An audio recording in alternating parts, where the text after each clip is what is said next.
Hello everyone, good morning. कैसे हैं आप लोग? स्वागत है आपका खान ग्लोबल स्टडीज के ऑफिशियल ऐप पर। मैं आपका जीएस मेंटर ज्ञान प्रकाश झा आपके सामने हाजिर हूं पॉलिटी की अगली क्लास लेकर। And today we are going to discuss governor. आज हम लोग गवर्नर के बारे में बात करेंगे। गवर्नर जब हमारा फिनिश होगा फिर हम लोग स्टेट लेजिस्लेचर, है ना, उसके बाद फिर स्टेट काउंसिल ऑफ मिनिस्टर और भी जो एडवोकेट जनरल ऑफ स्टेट, है ना, इनके बारे में भी हम लोग चर्चा करने वाले हैं।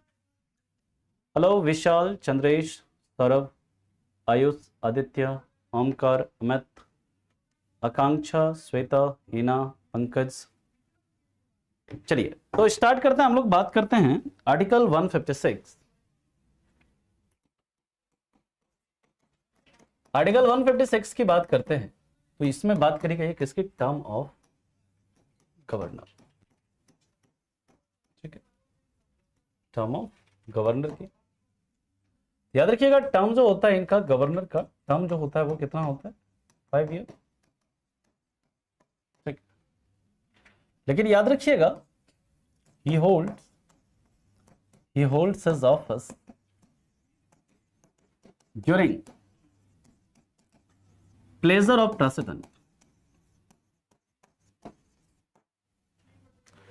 टर्म 5 साल का है, यानी हमारा संविधान कहता है कि भाई साहब आपका कार्यकाल 5 साल का है, लेकिन ये 5 साल का जो टर्म है ना आपका फिक्स नहीं। आप जो अपने पद पर बने रहेंगे किसके प्रसाद पर्यंत, किसके प्लेजर पर? तो राष्ट्रपति के प्रसाद पर्यंत आप अपने पद पर बने रह सकते हैं। यानी कि राष्ट्रपति जब तक आपसे खुश हैं तब तक आप इस पद पर बने रहिए। राष्ट्रपति यहां पर राष्ट्रपति का एक्चुअल, राष्ट्रपति का प्लेजर नहीं होता बल्कि प्लेजर ऑफ प्राइम मिनिस्टर है। यानी कि प्राइम मिनिस्टर जब तक आपसे एक्चुअल में खुश हैं तब तक आप गवर्नर बने हैं। प्राइम मिनिस्टर एक्चुअल में आपसे नाखुश हो गए तो वो प्रेसिडेंट को कहेंगे, प्रेसिडेंट, डियर प्रेसिडेंट, आप क्या करिए, ये जो गवर्नर है इसको रिमूव करिए, हटाइए। यानी कि इनको सिक्योरिटी ऑफ टेन्योर नहीं है, इनको कार्यकाल की सुरक्षा प्रदान नहीं होती। इसलिए जब भी कोई गवर्नर सेंट्रल गवर्नमेंट के अगेंस्ट अगर कुछ डिसीजन लेने लग जाए, सेंट्रल गवर्नमेंट के अगेंस्ट अगर कोई काम करने लग जाए, तुरंत उसे क्या कर देता है? फटक, तुरंत क्या कर देते हैं? उसे उनके पद से रिमूव कर देते हैं। चलिए भैया, टाटा बाय बाय, हटिए पद से। सर क्या गवर्नर को ऐसे हटा सकते हैं क्या? इसका कोई ग्राउंड नहीं है।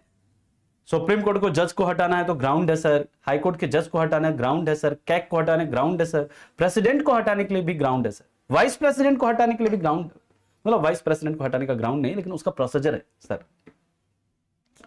लेकिन क्या गवर्नर को हटाने का कोई ग्राउंड नहीं है? क्या गवर्नर को हटाने का कोई प्रोसीजर नहीं है हमारे संविधान में? बिल्कुल नहीं। तो लिख लीजिएगा, there is no any procedure and ground, there is no any procedure and ground of removal of governor।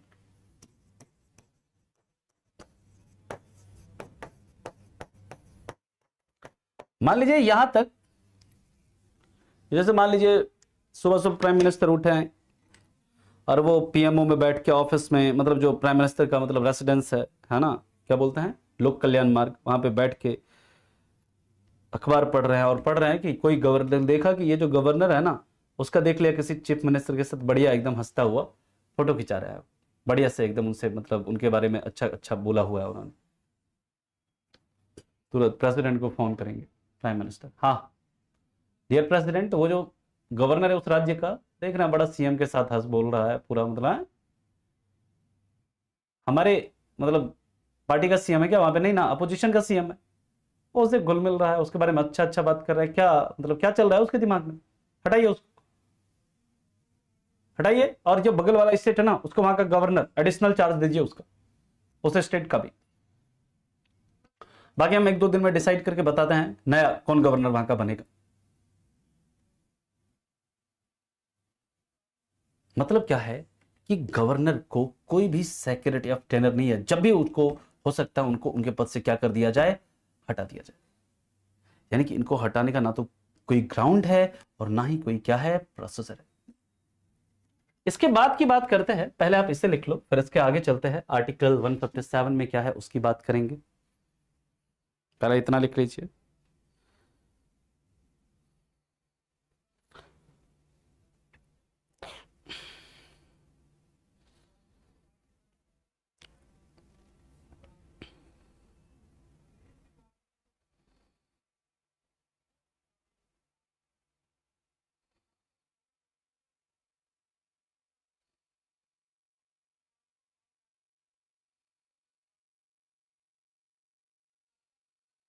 चलें आगे।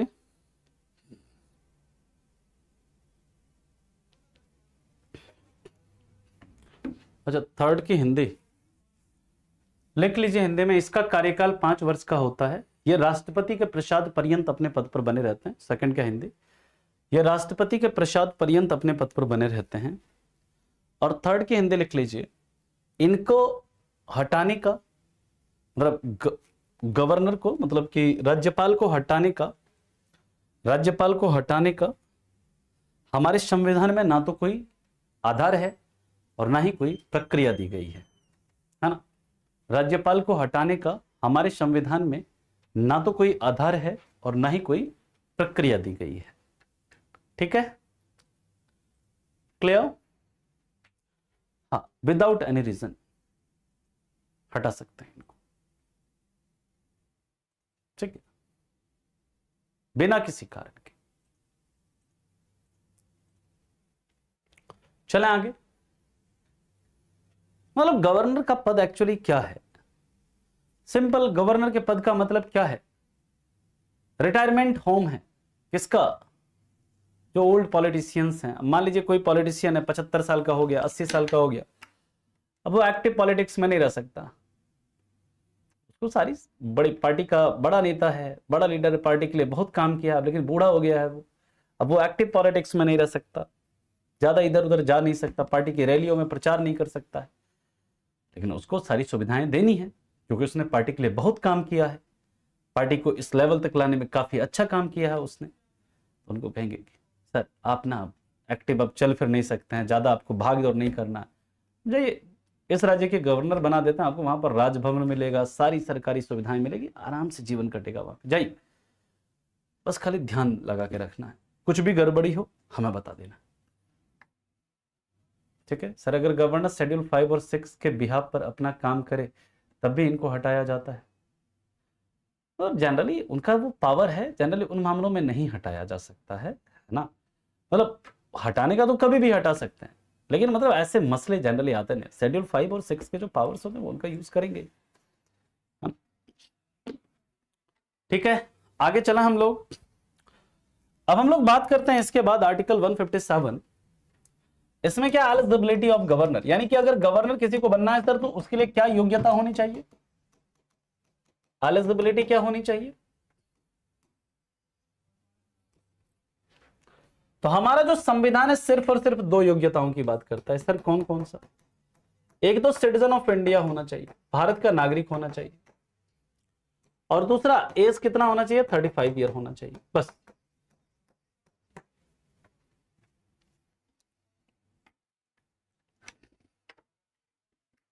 ठीक, हमारा संविधान जो है सिर्फ और सिर्फ 2 ही योग्यता की बात करता है राज्यपाल के लिए। आप भारत के नागरिक हैं, ठीक, आपकी उम्र 35 साल है, ठीक, आपको गवर्नर अपॉइंट किया जा सकता है, दैट्स इट। और कोई योग्यता की बात नहीं करता है हमारा संविधान। याद रखिएगा, नोट में ये 2 कन्वेंशन है, ये 2 कन्वेंशन है, ये हमारा संविधान नहीं कहता है, लेकिन ये 2 कन्वेंशन है कि पहला, कि किसी स्टेट के गवर्नर को, किसी स्टेट के गवर्नर को, एक परंपरा है, किसी स्टेट के गवर्नर को अपॉइंट करते समय, किसी राज्य के गवर्नर को अपॉइंट कर रहे हैं, अपॉइंट करते समय उस राज्य के सीएम से सलाह लेनी चाहिए, उस स्टेट के सीएम से, यानी उस स्टेट के चीफ मिनिस्टर से सलाह लेनी चाहिए।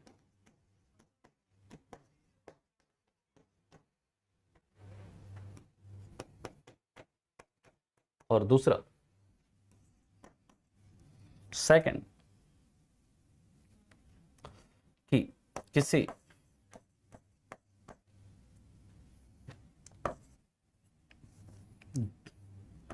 पर्सन, जिस पर्सन को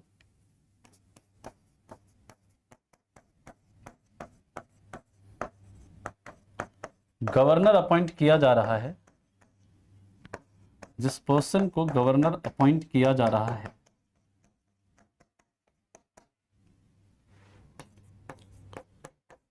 वह उस राज्य का अस्थायी निवासी नहीं होना चाहिए।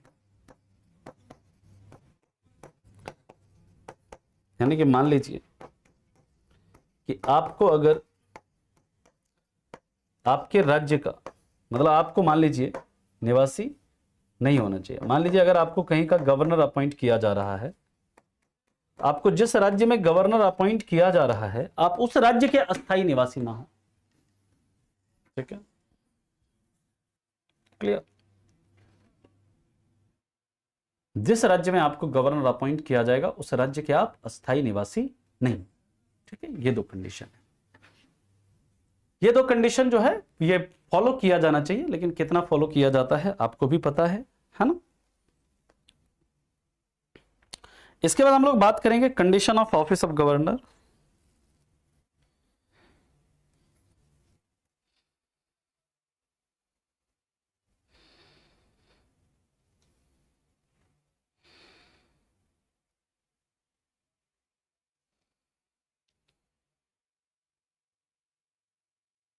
क्या क्यों, पूरा क्वेश्चन पूछो ना, क्यों क्या?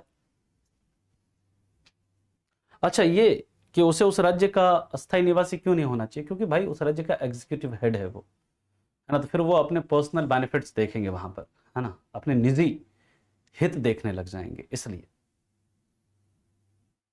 ठीक है, उसी राज्य का नहीं होना चाहिए। क्यों नहीं उस राज्य का नहीं होना चाहिए, है ना? ये नहीं पूछेगा डॉट डॉट डॉट जी आपके एग्जाम में, है ना?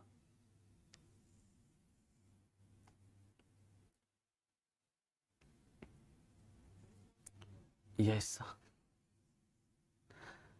उस राज्य का अस्थायी निवासी नहीं होना चाहिए, क्योंकि अगर उस राज्य का अस्थायी निवासी होगा तो वो उस स्टेट का हेड, एग्जीक्यूटिव का हेड है, तो वो उसके पर्सनल बेनिफिट्स होंगे, वो पर्सनल अपनी दुश्मनी किसी से निकाल सकते हैं, है ना? फिर वो मतलब तटस्थ होके काम नहीं कर पाएंगे, है ना?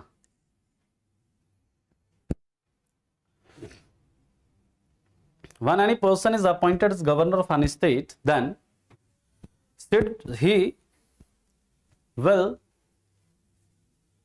he should not a permanent residence, he should not a permanent resident of that state. ठीक है, क्योंकि एजुकेशन कोई जरूरी नहीं है ऐसा कि जो व्यक्ति बहुत पढ़ा लिखा है वो एक अच्छा डिसीजन ले पाए, वो एक अच्छा निर्णय ले पाए। बहुत जो पढ़ा लिखा, ऐसा कोई जरूरी नहीं है ना, कि जो बहुत पढ़ा लिखा आदमी होता है, हो सकता है कि वो बहुत अच्छा व्यक्ति हो, ऐसा कोई जरूरी नहीं है। ठीक है, इसलिए कई बार देखा गया है एक इलिटरेट पर्सन बहुत अच्छा शासक हो सकता है, लाइक अकबर, अपने इतिहास में पढ़ा होगा। तो ऐसा कोई जरूरी नहीं है कि जो बहुत अच्छा पढ़ा लिखा व्यक्ति है वो अच्छा शासक भी हो सकता है। बात समझ में आया?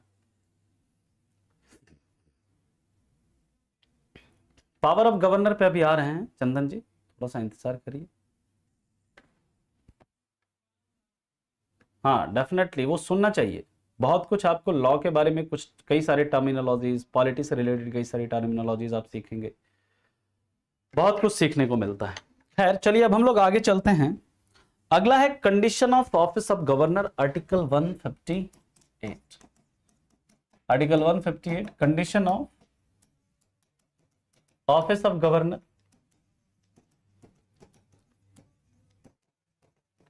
Condition of office of governor, है ना, यानी कि राज्यपाल के कार्यालय की शर्तें। तो सबसे पहला, he should not member of parliament और स्टेट लेजिस्लेचर, यानी कि जैसे ही आपको गवर्नर अपॉइंट किया जाएगा, तो आप गवर्नर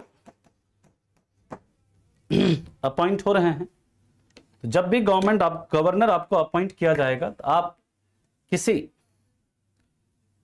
मतलब ना तो आप संसद के सदस्य हो सकते हैं और ना ही आप राज्य विधानमंडल के सदस्य हो सकते हैं, किसी के भी आप सदस्य नहीं हो सकते हैं इसमें, है ना। दूसरा, should not hold any office of profit, यानी किसी लाभ के पद पर नहीं होना चाहिए। He should not hold any office of profit, यानी कि किसी लाभ के पद पर नहीं होना चाहिए। तीसरा, his salary is decided by parliament, यानी गवर्नर की जो सैलरी होती है वो कौन डिसाइड करता है?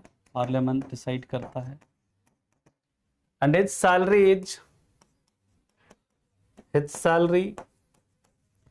it charge the expenditure, its salary it charge the expenditure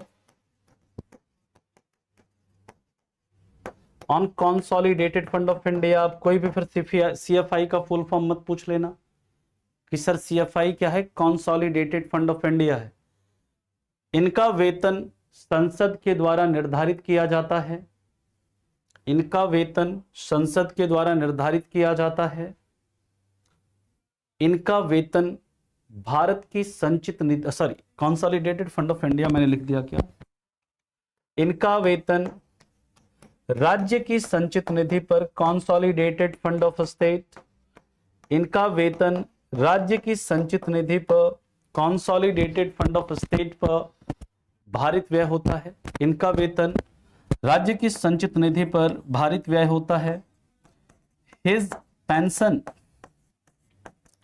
is charge the expenditure, his pension is charge the expenditure on consolidated fund of India। इनका पेंशन भारत की संचित निधि पर, बताया था आपको पहले, जो गवर्नर है, गवर्नर को जो सैलरी दी जाती है वो कहां से? राज्य की संचित निधि से। इनको जो पेंशन दिया जाता है वो भारत की संचित निधि से। ओके, तो इनका पेंशन भारत की संचित निधि पर भारित व्यय होता है। ओके, इसके बाद याद रखिएगा, इनको रहने के लिए राजभवन दिया जाता है बिना किसी रेंट के। जैसे राष्ट्रपति को दिया जाता है ना क्या, प्रेसिडेंट हाउस, राष्ट्रपति भवन, बिना किसी रेंट के। इस तरह इनको भी रहने के लिए बिना किसी रेंट के क्या दिया जाएगा? राजभवन। तो हर स्टेट का जो कैपिटल होता है ना, वहां पर राजभवन होगा और उसी में गवर्नर निवास करते हैं, है ना, राज्यपाल रहते हैं उसके अंदर। ठीक है, तो पहले आप इतना लिखिए, फिर चलते हैं इसके आगे, अगले पॉइंट पर मूव करेंगे।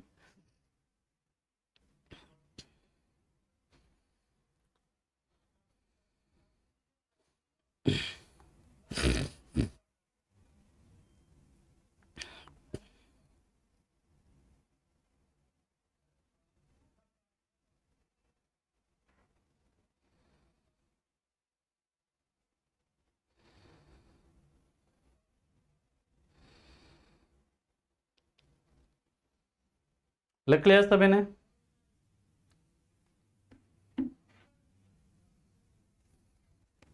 हाँ, लड़ सकते हैं बिल्कुल। फर्स्ट लाइन का हिंदी, ये संसद का या राज्य विधानमंडल का सदस्य नहीं होना चाहिए। ये संसद का या राज्य विधानमंडल का सदस्य नहीं होना चाहिए। अब याद रखिएगा, इसके बाद इनके रेसिडेंस के लिए, आवास के लिए क्या दिया जाएगा? इनके रेसिडेंस के लिए राजभवन दिया जाता है, राजभवन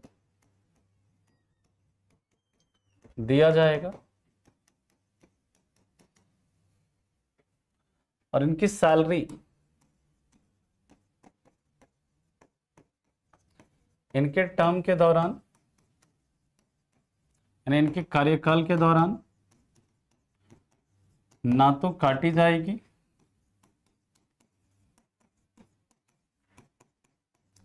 और ना ही घटाई जाएगी, और ना ही रिड्यूस की जाएगी, ना ही घटाई जाएगी।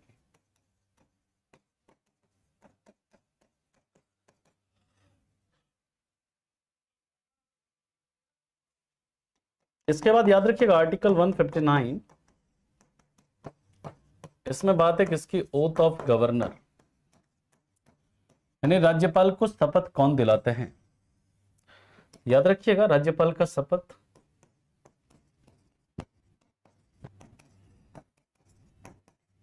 सिंपल सी बात है, ये सब है ना, ये सब समझने वाला कुछ नहीं है इसमें। याद रखिएगा इनको शपथ, इनको हाईकोर्ट, संबंधित राज्य के हाईकोर्ट के, संबंधित जिस भी राज्य का मतलब इनको अपॉइंट किया जा रहा है, संबंधित राज्य के हाईकोर्ट के यानी उच्च न्यायालय के, संबंधित राज्य के हाईकोर्ट के उच्च न्यायालय के मुख्य न्यायाधीश यानी कि चीफ जस्टिस दिलाते हैं।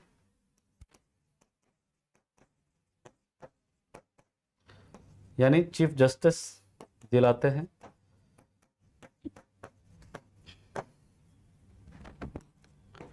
इनके मतलब चीफ जस्टिस के ऑप्शंस में है ना, अगर इनके ऑप्शंस में यानी कि याद रखिएगा अगर हाईकोर्ट के चीफ जस्टिस यानी मुख्य न्यायाधीश के ऑप्शन में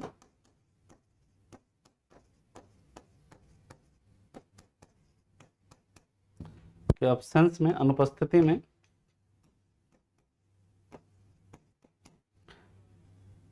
सीनियर मोस्ट जज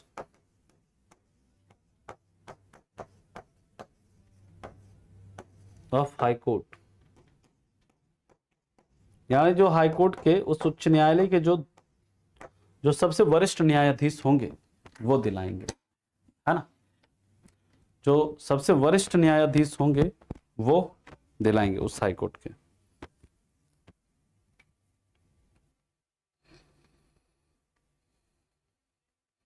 यहां तक लिखो, फिर इसके आगे चलेंगे हम लोग।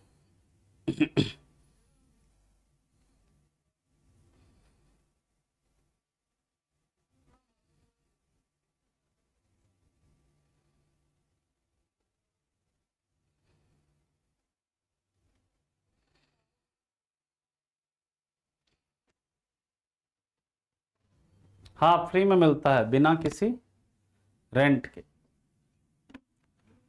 अच्छा, ऐसा क्यों होता है कि सैलरी स्टेट से और पेंशन सेंटर से? क्योंकि देखिए ये अपॉइंट किसके द्वारा होते हैं, सेंटर के द्वारा होते हैं, ठीक है, क्लियर। तो अपॉइंट चूंकि ये सेंटर के द्वारा किया जाता है, लेकिन जब तक ये काम करते हैं तब तक वो किसके लिए, एज ए स्टेट एग्जीक्यूटिव के लिए काम करते हैं, ठीक है। ये स्टेट एग्जीक्यूटिव के रूप में काम करते हैं, जब तक ये काम करते हैं तो वो सैलरी कहां से मिलेगा, इनको स्टेट से मिलेगा। लेकिन ये अपॉइंटेड किसके द्वारा होते हैं, सेंटर के द्वारा होते हैं, इसलिए इनको पेंशन कौन देगा, सेंट्रल गवर्नमेंट। आया समझ में नितेश? सैलरी कितनी होती है गवर्नर की? सर सनी जी इस तरह का सवाल नहीं पूछता है आपके पेपर में, लेकिन आपको जानना है तो 3.5 लाख होती है।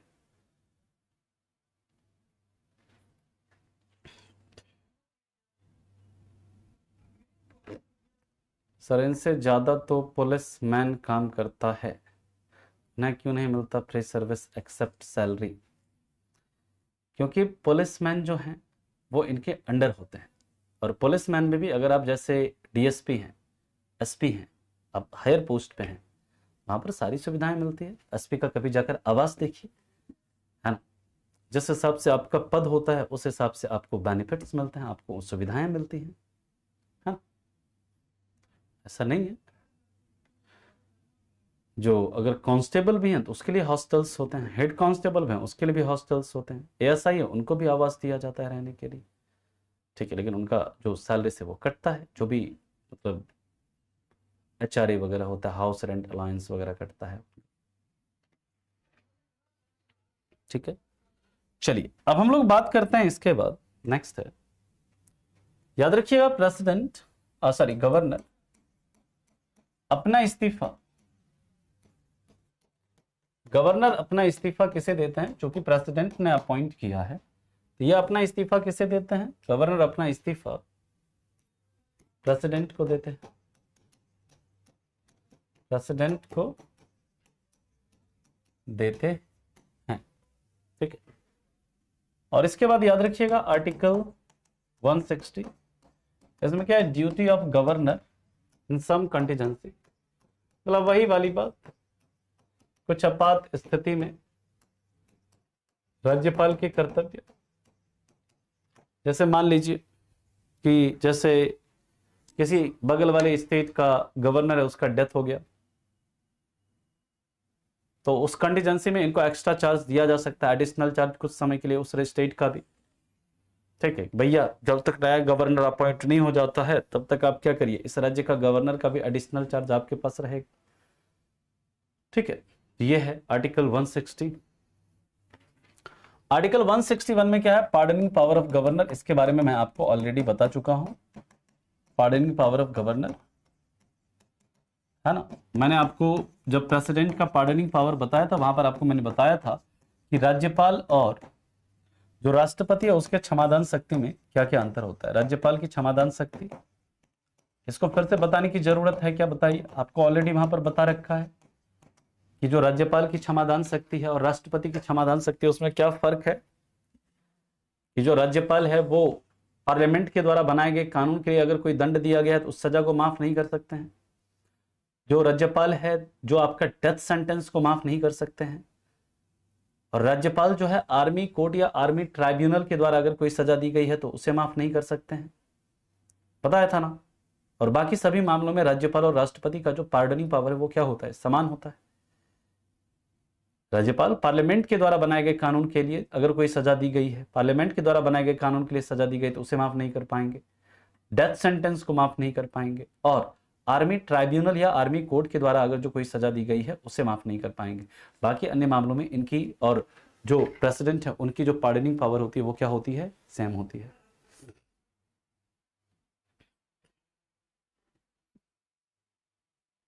ठीक है, यहां तक किसी को कोई दिक्कत, कोई परेशानी, कोई समस्या है तो बताइएगा।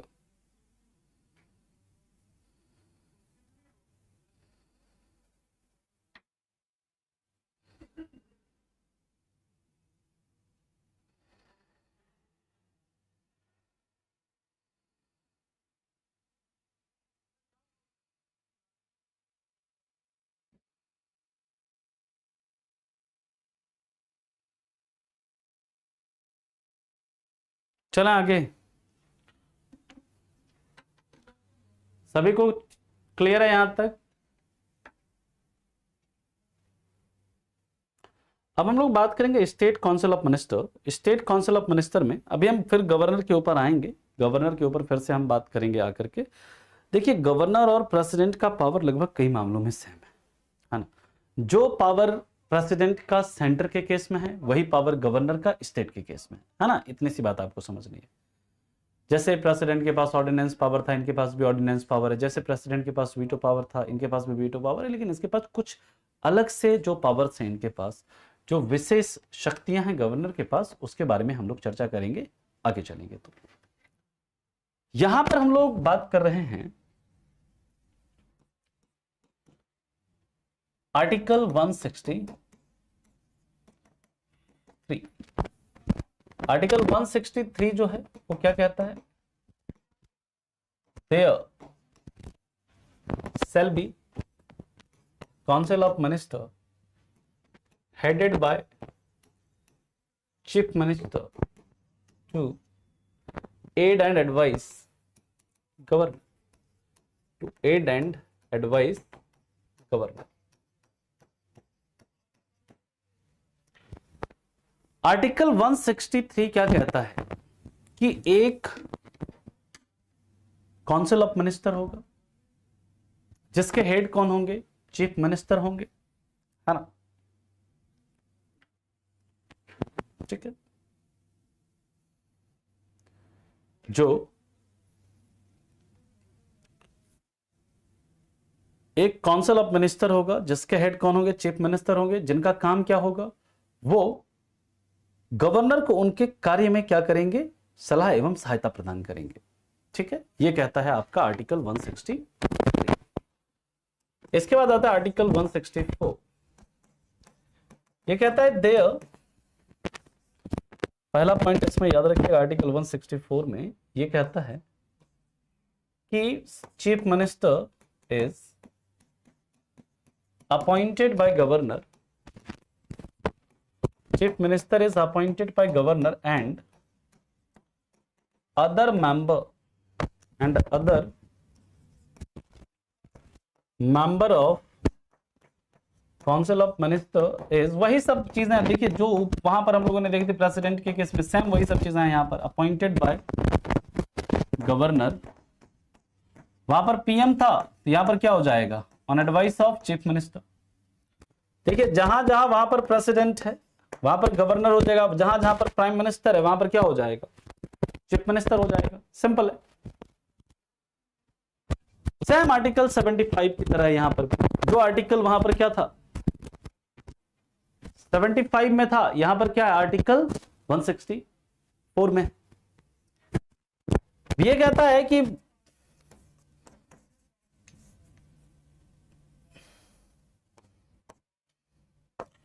ये क्या कहता है, individual responsibility,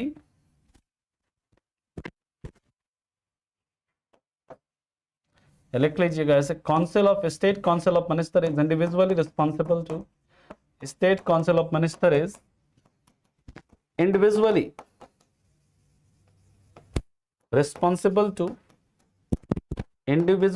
responsible to governor,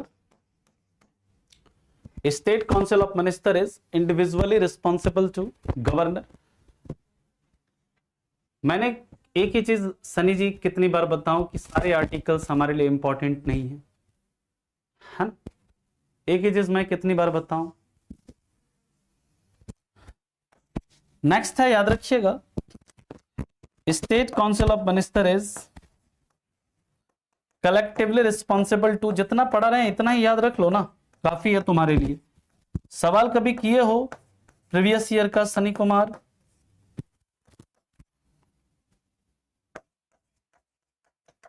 state council of minister is collectively responsible to legislative assembly, collectively responsible to legislative assembly. ठीक, ओके, इससे पहले लिखिए, फिर वही मैक्सिमम साइज मिनिमम साइज वो आपको मैंने ऑलरेडी बता रखा है कि स्टेट काउंसिल ऑफ मिनिस्टर का मैक्सिमम साइज कितना होगा, स्टेट काउंसिल ऑफ मिनिस्टर का मिनिमम साइज कितना होगा, ऑलरेडी मैंने 75 में ही आपको बता रखा है वो। ठीक है, तो यहां पर मैं दोबारा नहीं बताऊंगा। अब एडवोकेट जनरल ऑफ स्टेट देख लेते हैं, same attorney general of India जैसा है, उसके बारे में हम लोग बात कर लेते हैं थोड़ा। ये सब ना देखो वैसा ही है ना, जैसा वहां पर था ना ऐसा ही है यहां पर भी। और जो अगली क्लास होगी उसमें हम लोग बात करेंगे अब स्टेट लेजिस्लेचर की। ठीक है sir, please explain second line in Hindi. कौन ये वाला सेकंड लाइन बोल रहे हो? राज्य मंत्री परिषद सामूहिक रूप से विधानसभा के प्रति जिम्मेदार होती है। राज्य मंत्री परिषद सामूहिक रूप से विधानसभा के प्रति जिम्मेदार होती है, जैसे वहां पर लोकसभा के प्रति थी वैसे ही सब कुछ सेम है। यहां पर समझने वाला कोई चीज नहीं है, ऑलरेडी हम लोग समझ चुके हैं पार्लियामेंट में। सब खाली वहां पर क्या होगा, जहां पर प्रेसिडेंट है वहां पर गवर्नर आएगा, जहां पर प्राइम मिनिस्टर है वहां पर चीफ मिनिस्टर आएगा, यही सब चीज है यहाँ पे। आया समझ में जी? आया नहीं बताओ?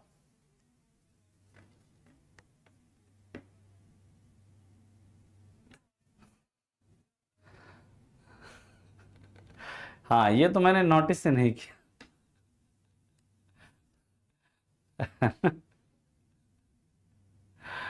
गुड गुड, चलो हम लोग बात करते हैं। इसके बाद अगला पॉइंट है, अगले पॉइंट पर चलते हैं। नेक्स्ट है article 165। It talks about advocate general of state. देखो यहां पर क्या करना है, राज्य का महाधिवक्ता। तो जहां जहां पर देखो वहां पर क्या है, राज्य का महाधिवक्ता। कुछ भी नहीं करना है इसमें, क्या करना है, जहां जहां पर प्रेसिडेंट है वहां वहां पर गवर्नर कर दो, जहां जहां पर सेंट्रल गवर्नमेंट है वहां पर स्टेट गवर्नमेंट कर दो, है ना। ठीक, जहां जहां पर आपका प्रेसिडेंट है वहां पर क्या कर दो, गवर्नर कर दो। जहां जहां पर अटॉर्नी मतलब जनरल ऑफ इंडिया है वहां पर एडवोकेट जनरल ऑफ स्टेट कर दो। जहां पर सेंट्रल गवर्नमेंट है वहां पर स्टेट गवर्नमेंट कर दो। जहां पर पार्लियामेंट है वहां पर स्टेट लेजिस्लेचर कर दो। बात वही है सब, ऐसे मैं लिख रहा हूं, आप लोग साथ में लिख लीजिएगा। Is highest legal officer of state government, है ना। ये राज्य सरकार के सबसे बड़े विधि अधिकारी होते हैं। He is appointed by governor, he is appointed by governor. ये राज्यपाल के द्वारा नियुक्त किए जाते हैं। His salary and service condition, his salary and service condition is decided by governor. इनका वेतन और सेवा शर्तें, इनका वेतन और सेवा शर्तें राज्यपाल के द्वारा तय किया जाता है।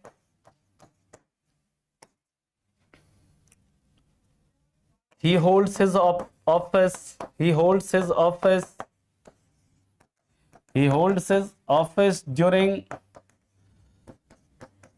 pleasure of governor। यानी ये राज्यपाल के प्रसाद पर्यंत अपने पद पर बने रहते हैं। ठीक, इसका यानी कि इनका कोई फिक्स्ड टेन्योर नहीं होता है ना। एलिजिबिलिटी क्या होती है, योग्यता वहां पर क्या थी, सेम क्या थी, सेम एज जज ऑफ सुप्रीम कोर्ट। तो यहां पर क्या हो जाएगा, सेम एज जज ऑफ हाई कोर्ट। सर अभी तो जज ऑफ हाई कोर्ट का आपने योग्यता बताया नहीं है, तो जब अभी हाई कोर्ट में चलेंगे तो वहां पर बताएंगे। सेम एज जज of high court. Sir high court के लिए क्या योग्यता है, हाई कोर्ट के लिए योग्यता है आपको आपका भारत का आप नागरिक होने चाहिए, है ना, या फिर आप कि भारत का आप नागरिक होना चाहिए। आप 10 साल तक किसी जुडिशियल पोस्ट पर होने चाहिए, 10 साल तक आप किसी जुडिशियल पोस्ट पर होने चाहिए, या फिर आप हाई कोर्ट में क्या होने चाहिए, 10 साल तक वकील होने चाहिए। ठीक है, ये कंडीशन है। क्लियर। हम लोग जब बात करेंगे हाई कोर्ट के जज में आएंगे तो वहां पर हाई कोर्ट के जज की एलिजिबिलिटी बताएंगे। पहले आप इतना लिखो, फिर उसके आगे चलते हैं हम लोग।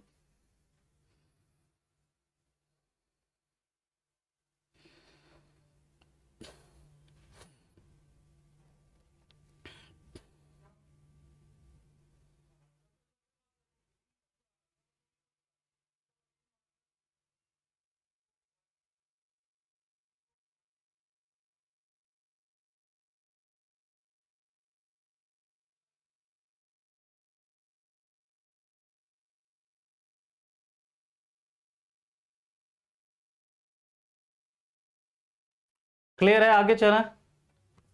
यहां तक किसी को कोई दिक्कत कोई परेशानी, इसमें तो दिक्कत होना ही नहीं चाहिए। क्या ही दिक्कत है, अटॉर्नी जनरल ऑफ इंडिया के केस में हम लोग ने सब कुछ पढ़ा हुआ है ना।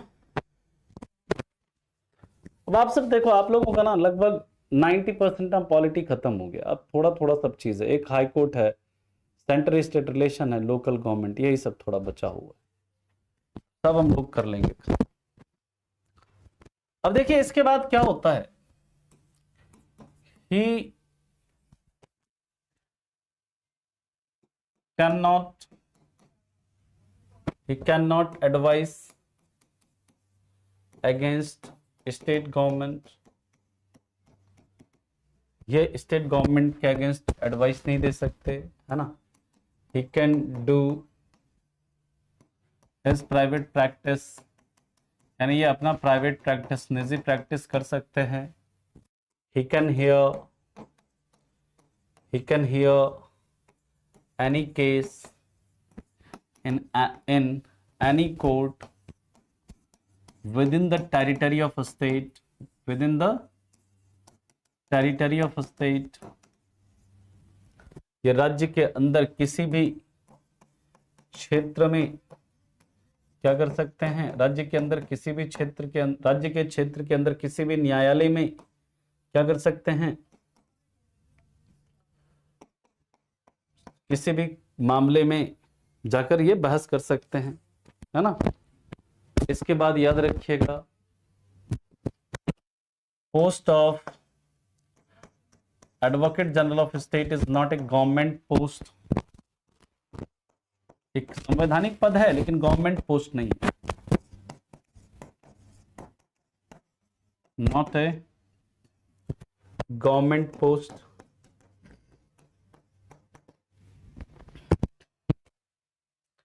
इसके बाद याद रखिएगा, he can become member of committee of state legislature, he can become member of committee of state legislature, यानी कि राज्य विधानमंडल के जो समिति हैं, ये राज्य विधानमंडल की समिति के सदस्य हो सकते हैं, ये राज्य विधानमंडल की समिति के सदस्य हो सकते हैं। मैं इसके ऊपर कुछ भी चर्चा नहीं करूंगा ही ना, अगर होना होता तो हो चुका होता, अभी अब होने के चांसेस कम है, ठीक है हिना जी, क्योंकि आपका एग्जाम 22 को है ना, आई थिंक 21 या 22 किस दिन है?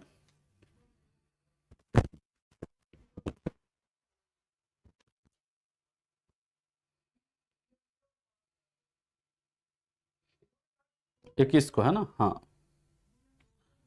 तो नहीं होंगे चांस, बिल्कुल नहीं के बराबर है, नगण्य।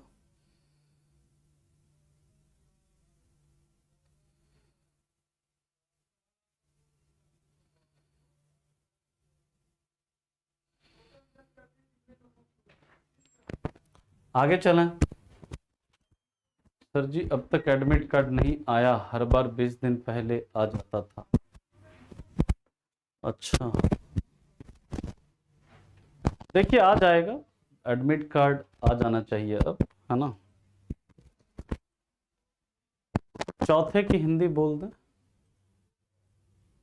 फोर्थ की हिंदी, ये चौथा लिख लीजिएगा। भारत के सॉरी राज्य के महाधिवक्ता का पद सरकारी पद नहीं है, राज्य के महाधिवक्ता का पद सरकारी पद नहीं है।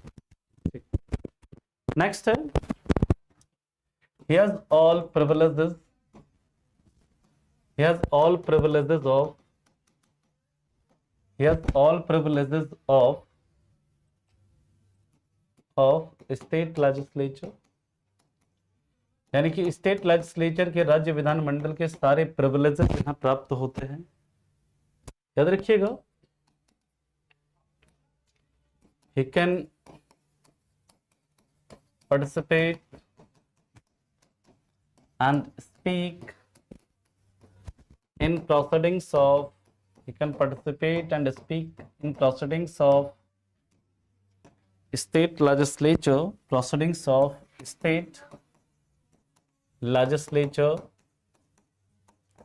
but cannot vote, ये राज्य विधानमंडल की कार्यवाही में हिस्सा ले सकते हैं लेकिन वोट नहीं कर सकते, लेकिन मतदान नहीं कर सकते हैं। हाँ, सीएपीएफ का तो एग्जाम होता है, अगस्त में होगा, ये मैं सीडीएस और एनडीए के बच्चों के से पूछ रहा था, ठीक, याद रखिएगा।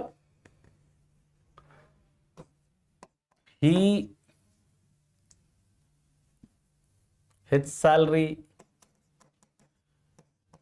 salary is given from consolidated fund of state, his salary is given from consolidated fund of state,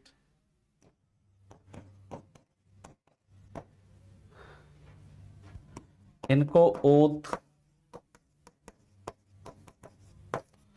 governor दिलाते हैं, इनको ओथ कौन दिलाते हैं? गवर्नर दिलाते हैं। याद रखिएगा, ये अपना इस्तीफा गवर्नर को देते हैं।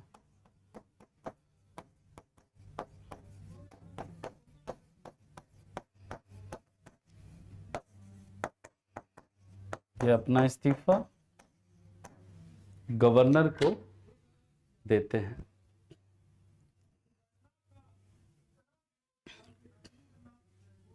ठीक है, इतना आप लोग लिखिए, फिर हम लोग चलते हैं इसके आगे, अगले पॉइंट पर मूव करते हैं।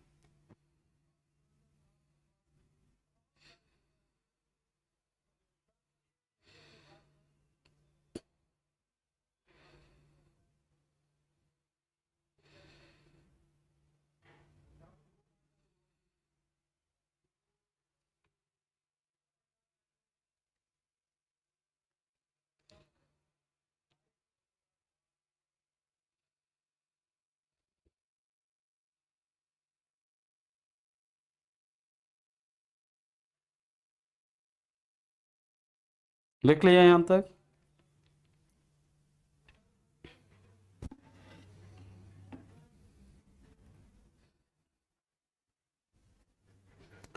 नेक्स्ट क्लास में हम लोग स्टेट लेजिस्लेचर को देखेंगे, स्टार्ट करेंगे, और जब स्टेट लेजिस्लेचर लगभग 1 से 2 क्लास में फिनिश हो जाएगा हमारा, फिर हम लोग हाई कोर्ट देखेंगे। उसमें भी लगभग 3 क्लास में, ये मान लीजिए स्टेट लेजिस्लेचर और हाई कोर्ट दोनों फिनिश हो जाएगा आप 2 से 3 क्लास में।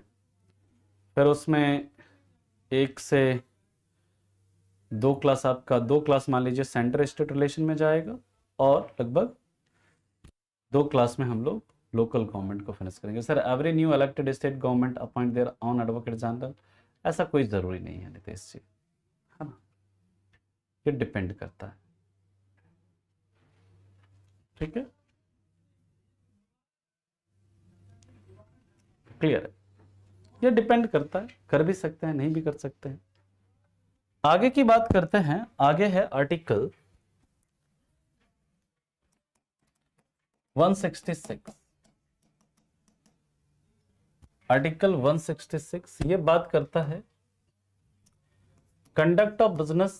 जैसे आर्टिकल 77 था ना, conduct of business of union government, इसी तरह कंडक्ट ऑफ बिजनेस ऑफ क्या है, स्टेट गवर्नमेंट। वही सब बात है, जैसे वहां पर प्रेसिडेंट लिखा है वहां पर, यहां पर क्या आ जाएगा, गवर्नर आ जाएगा। जैसे वहां पर यूनियन गवर्नमेंट लिखा है वहां पर आपका क्या आ जाएगा, यहां पर स्टेट गवर्नमेंट आ जाएगा। वहां पर मैंने आपको बताया था, all executive decision of union is taken in name of governor. बताया था कि नहीं बताया था कि, सॉरी, सेंटर में आपको आर्टिकल 77 में बताया था कि all executive decision of union is taken in name of president, and president can make rule for the more convenient transaction business of the state of the union government. ये आपको बताया था। यहां पर स्टेट गवर्नमेंट में क्या आ जाएगा, article 166 में, कि governor can make rule for more convenient transaction of business of state government. और इस साथ ही साथ यहां पर क्या होगा कि all executive decision of state is taken in name of governor. वही चीज यहां पर रिपीट हो जाएगी। इसके बाद आता है आर्टिकल 167। ये सब चीज आप खुद लिख लेना, ऐसे जरूरत नहीं है लिखने का। ठीक है, अब ड्यूटीज ऑफ चीफ मिनिस्टर ये किसमें है, यह है आपका आर्टिकल 167।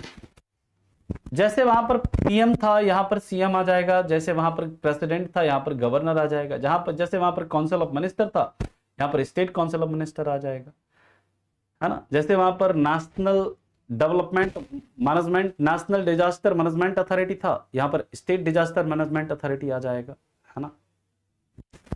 क्लियर है। सबसे पहले तो J&K में गवर्नर नहीं होते हैं हिना जी, वहां पर LG होते हैं, लेफ्टिनेंट गवर्नर होते हैं, and they are appointed by president. President के द्वारा ही अपॉइंट होंगे। ठीक है, क्लियर, ये बात समझ में आ गई, किसी को यहां तक कोई दिक्कत? इसके बाद याद रखिएगा आर्टिकल 213, इसमें क्या है, इसमें है ordinance power of governor. Ordinance power of governor,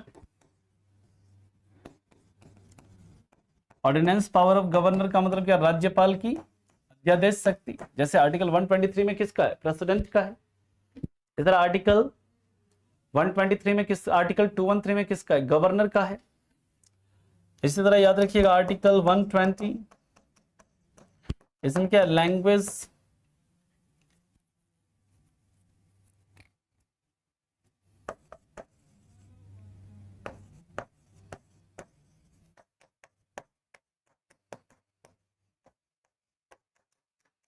ठीक है, पार्लियामेंट के अंदर की भाषा, ये सब फैक्चुअल है। अब सब ये सब सारे फैक्ट हैं, आप लोग इसे लिख लीजिएगा।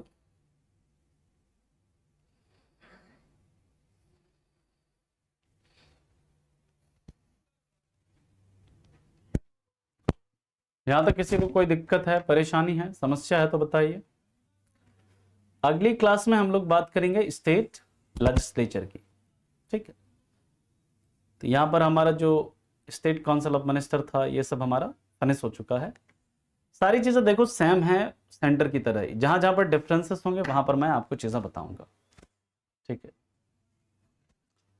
ये पार्लियामेंट का है 120 जो है ना, ये पार्लियामेंट का लैंग्वेज ऑफ, मैंने क्या लिखा है, पार्लियामेंट। पार्लियामेंट के अंदर क्या क्या कैसी भाषा यूज होगी, 120 120 है, 120 है ना, लैंग्वेज ऑफ पार्लियामेंट लिखा है ना जी। ठीक है, लैंग्वेज ऑफ स्टेट लेजिस्लेचर वो होगा 220। ठीक है, चलिए यहां तक किसी को कोई दिक्कत, कोई परेशानी, कोई समस्या नहीं है। तो आगे और हम लोग कुछ आर्टिकल्स के बारे में और भी बात करेंगे, है ना, कुछ चीजें और भी लिखाएंगे, गवर्नर के बारे में 5-10 पॉइंट अभी और भी बात करेंगे। ठीक है, और इसके आगे फिर हम लोग चर्चा करेंगे स्टेट लेजिस्लेचर की। नेक्स्ट क्लास में हम लोगों का कोशिश रहेगा स्टेट लेजिस्लेचर को कंक्लूड करने का। ठीक है, चलिए तब तक के लिए आप लोगों का धन्यवाद। Thank you so much, bye bye, take care and have a good day. Thank you.